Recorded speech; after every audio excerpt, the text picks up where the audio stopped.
আসসালামু আলাইকুম।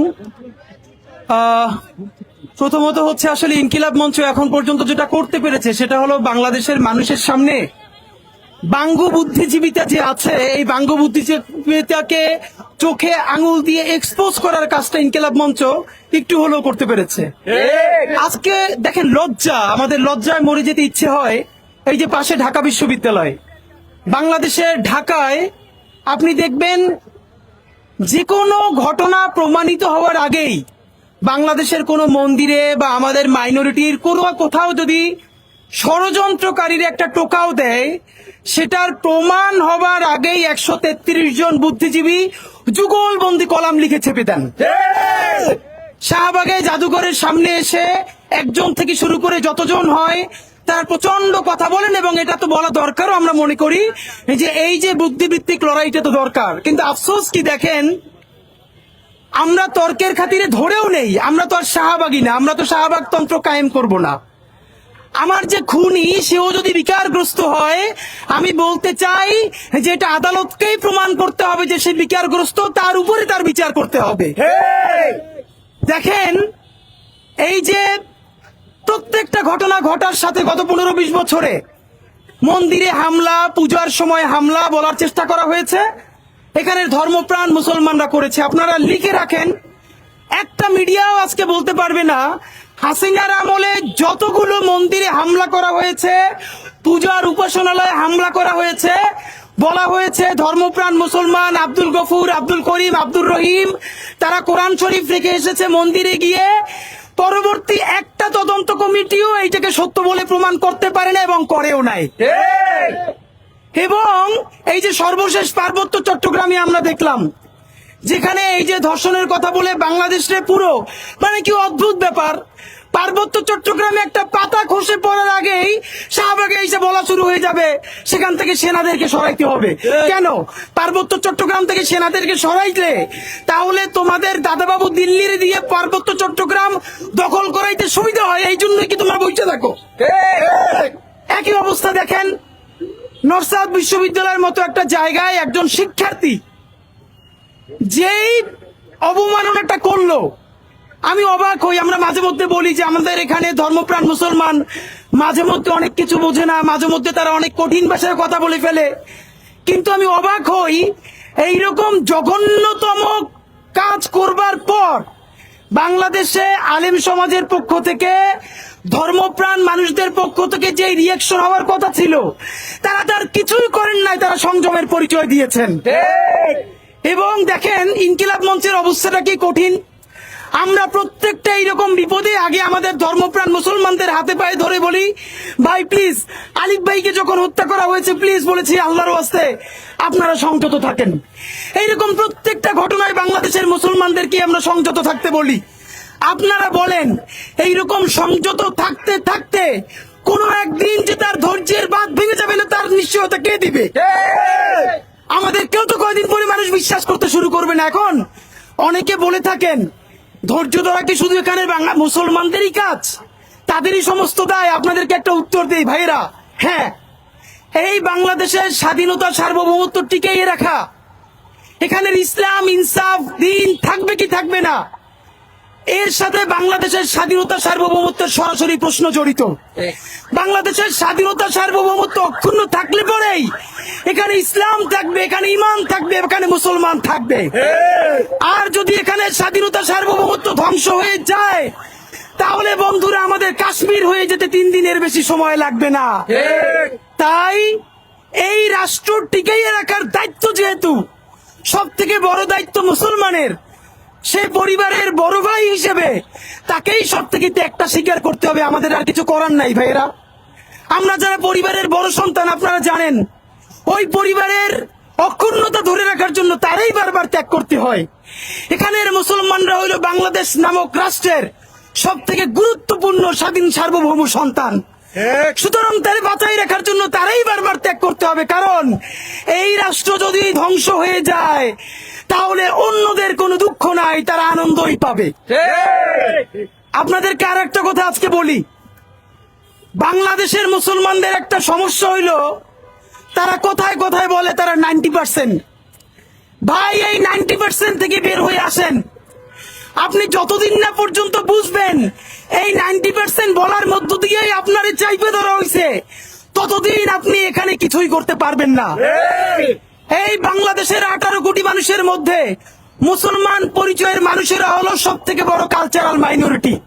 প্রমাণ আমি আপনাকে বলি, তার বড় প্রমাণ হইল কোন মন্দিরে যদি সামান্য হামলা তো দূরের কথা, কোন ষড়যন্ত্র হয়, তাহলে বাংলাদেশের বিশ্ববিদ্যালয়ের শিক্ষক, এনজিওবাদী থেকে শুরু করে সবাই সেটার পক্ষে মুহূর্তেই রাস্তায় নামতে পারেন।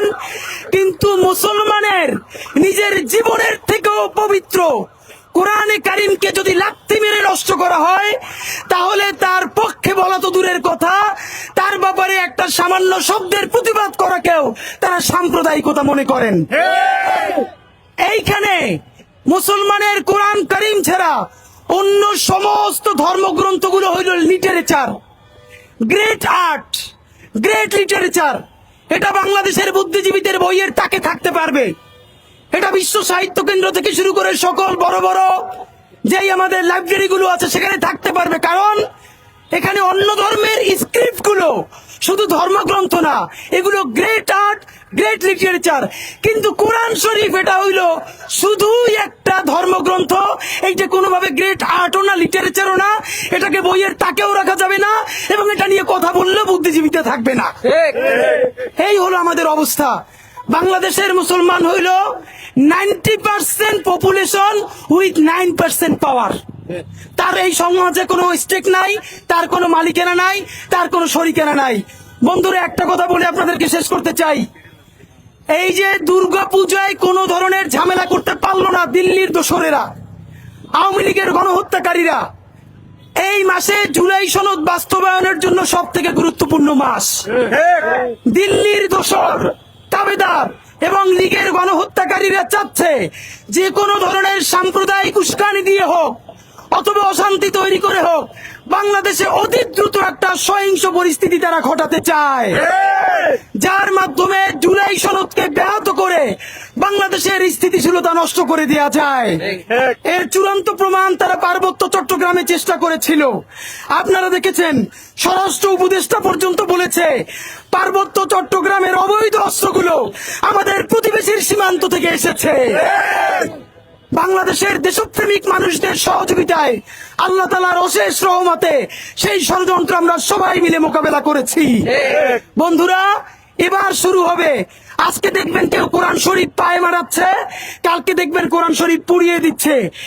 এখন আমাদের একটা কথা, আমাদের এই লোক যদি অসুস্থই হয়, তাহলে আজকে যে কোরআন শরীফ পড়াইলো, আগামীকালকে যে সে আবার পড়াবে না বা পারাবে না, তার নিশ্চয়তা কি আপনি আমাকে বলেন? সে যদি অসুস্থ হয়, তাহলে সে হয়তো মানসিক হাসপাতালে থাকবে, পাগলাগারোতে থাকবে, অথবা সে ট্রিটমেন্টে থাকবে। কিন্তু আপনি তাকে প্রকাশ্য দিবালোকে ছেড়ে দিয়ে আপনি মানুষের কলিজে আঘাত করবেন, তারপরে আমরা যখন তার বিচার চাইবো তখন বলবেন যে অসুস্থ মানুষের সাথে এটা হয় না। তাহলে আপনি আসলে কি চান? পরিষ্কার করে বলেন। বন্ধুরা, আমরা অত্যন্ত একটা ব্যাপারে আতঙ্কিত এবং আশঙ্কা প্রকাশ করছি। এটা না হোক, আমরা আপনাদের কাছে দোয়া চাই। এমন ঘটতে পারে এই যে সে এই কাজটা করলো, আপনি দেখবেন এক সপ্তাহ, এক মাস বা কোনো একটা সময় দেশি অথবা বিদেশি কোনো এজেন্সি তাকে হত্যা করতে পারে।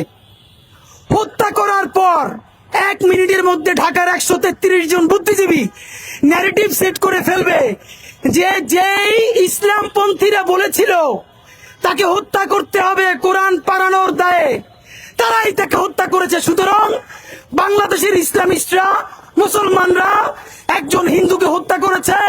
এখন বাংলাদেশের হিন্দুদেরকে বাঁচানোর জন্য অবশ্যই ভারতকে এখানে ইন্টারভিন করতে হবে। এই পরিস্থিতি তারা তৈরি করতে চায়। আপনাদের মাধ্যমে বলতে চাই, কোরআন কারীম, ত্রিপিটক, বাইবেল, এই সমস্ত রিলিজিয়াস স্ক্রিপ্ট বাংলাদেশের প্রত্যেকটা ধর্মপ্রাণ মানুষের কাছে অত্যন্ত সম্মানিত। আপনি দেখেন এখানের আলেমরা মাঝে মধ্যে অতি কঠোর ভাষায় কথা বলেন, কিন্তু দেখবেন না কোনো মাহফিলে বা কোনো প্রোগ্রামে তারা অন্য কোনো ধর্মের ধর্মগ্রন্থকে আঘাত করেছে বা এরকম বাজে শব্দ চয়ন করেছে।